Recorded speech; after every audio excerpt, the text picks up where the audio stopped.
রোজ সকালের মতোই দিন শুরু করছিল ইউক্রেনের সামি শহরের বাসিন্দারা, কিন্তু হঠাৎ দুটি রুশ দূরপাল্লার ক্ষেপণাস্ত্রের আঘাতে চারিদিকে শুধু হাহাকার। রোববারের এ হামলা চারিদিকে ফেলেছে ধ্বংসের ছাপ। ভিডিও ফুটেজে দেখা যায় আতঙ্কে চারিদিকে দৌড়ে বেড়াচ্ছে সাধারণ মানুষ।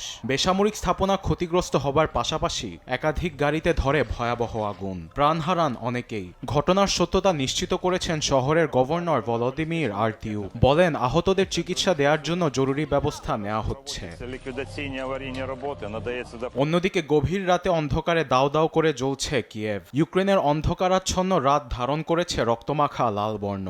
বেসামরিক স্থাপনায় আগ্রাসন বন্ধের কথা থাকলেও শনিবার কিয়েভে রুশরা ৮৮টি ড্রোন হামলা করেছে বলে দাবি কিয়েভ সামরিক বাহিনীর, যার মধ্যে ৫৬টি ভূপাতিত করতে পারলেও বাকিগুলো ফেলে গেছে ধ্বংসের ছাপ। কয়েকটি ভবনে ধরে যায় আগুন, আহত অনেকেই। এতে কিয়েভে জানমালের ঝুঁকি নিয়ে নির্ঘুম রাত কাটায় কিয়েভবাসী।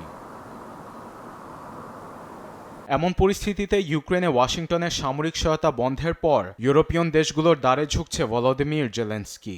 এ বিষয়ে তাকে সামরিক সহায়তা দিয়ে আসছে জার্মানি। তবে দেশটির প্রতিরক্ষা মন্ত্রণালয়ের এক গোপন নথি এসেছে গণমাধ্যমের হাতে। সেখানে লেখা, সরবরাহকৃত সামরিক যান ও অস্ত্রের মধ্যে অনেকাংশেই কারিগরি ত্রুটি পাওয়া গেছে, যার মাসুল ইউক্রেনীয় সেনাদের দিতে হচ্ছে যুদ্ধের ময়দানে।